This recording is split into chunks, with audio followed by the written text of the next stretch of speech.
Melbourne-based footballer Hakeem Al-Arabi fled Bahrain in 2014 and was later granted asylum in Australia. Hakeem Al-Arabi crying for help to stop his deportation from Thailand to Bahrain. After stepping off a plane for his honeymoon in Thailand, Hakeem Al-Arabi was arrested. Thai authorities detained the political refugee, acting on an invalid Interpol warrant from Bahrain. Your white centre love, Hakeem. All of Australia is with you. Be strong, buddy. Good morning, everyone. I'm Craig Foster. Former Socceroos captain and broadcaster Craig Foster spearheaded the movement to Save Hakeem. Told him that the players of the world are fighting hard for him. And I said, I believe we're going to win the battle. A team of human rights activists, social media warriors and members of the international football community worked tirelessly to expose the injustices inflicted on Hakeem. This is about taking on the biggest powers in world football. After spending 77 days behind bars, Hakeem was freed. I love Australia. The Defenders uncovers how the Save Hakeem movement took on two monarchies and the world's most powerful sporting body and how close they came to losing. If the life of Hakeem is not equally as valuable as the billions of dollars of influence, then the soul of football is dead. Craig and Hakeem join us now. This is such an incredible documentary. Hakeem, you're in a much better place these days. What does life look like for you now?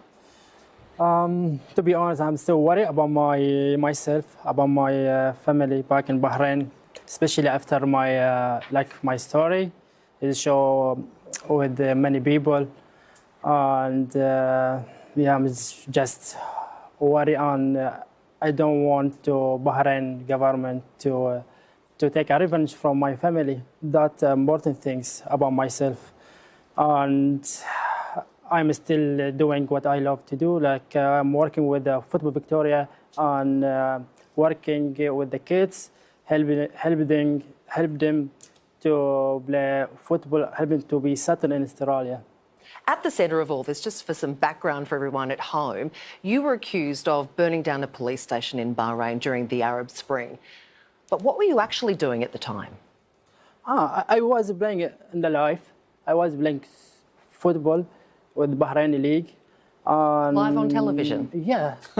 And I believe Bahrain government, they arrested me because I'm from Shia, and they just stopped me on the street and they just put this case against me because they don't want Shia people to be in high position. No, not just only the sports. There is a doctors, there is engineering, all of them, and especially if they are Shia people, they been in jail.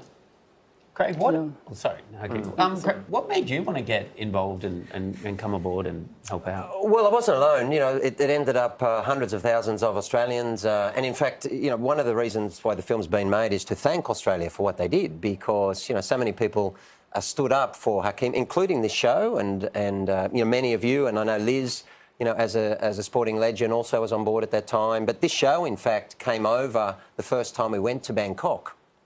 And when I went in to see Hakeem in prison, actually sent a camera over, and so was right at the forefront of making sure that this story came to the consciousness of Australians, and that was really important. Do you think it makes a difference? Because I often wonder, do these big media campaigns, does it actually shift the dial in terms of getting the freedom for someone like this? Well, it shifts a dial, but the question is a little bit more complex, Hamish, around whether it's appropriate in every case. And the answer to that is it's not. So, there is a kind of movement in Australia, and I know the Australian government have been thinking about this more deeply as well after we had, various people, whether it was in Iran or Hakeem and others, and what's been called in recent years hostage diplomacy around when is it appropriate to create a campaign.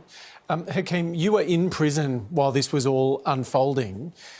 Did you know what this man was doing and others on your behalf? I wasn't know. I remember when Craig Foster, he visited me in the prison and he showed me a letter from my wife, and my wife, she said, please trust of Craig Foster. He's the captain of Socceroos and he is going to help you. And then, I feel confident about what my wife said about Craig Foster, and I shared all the details with him. And he started to show me what he did behind the scene and what he did. He shared my story with the players, and he showed me how the club support me. Is he your hero? Of course, he's my hero. He's my family hero as well, and my lovely. Bahraini people hero as well. Craig? Everyone in my country, everyone in my home is still asking me about Craig, how he's doing. He's like my brother. Craig, how did you, when you took this on, did you understand the forces that could be amassed against you? No, I had very little understanding of, the dynamics of, who was involved. And, we talk in the documentary for the first time about the royal families and the monarchies, including in Thailand, and which, we couldn't talk about during the campaign because the laws in Thailand criminalise people who criticise the king, for example. So, we kind of had to evolve as we went along. But, as I've been at pains saying then and in the last 4 years, there was a huge amount of people, great organisations, and many of them, I'm delighted to say, are featured also in the film. And so people can understand, this incredible international coalition of people, including athletes, who stepped forward against this injustice. And I hope Liz, struck a blow for the values of sport that we always talk about, but this gives a real insight into the top levels of international sport governance and how much work is required. It's so great to see you both. You can watch The Defenders on Amazon Prime from tomorrow. It is pretty amazing. Craig Foster, Hakeem Al-Arabi, thank you so much.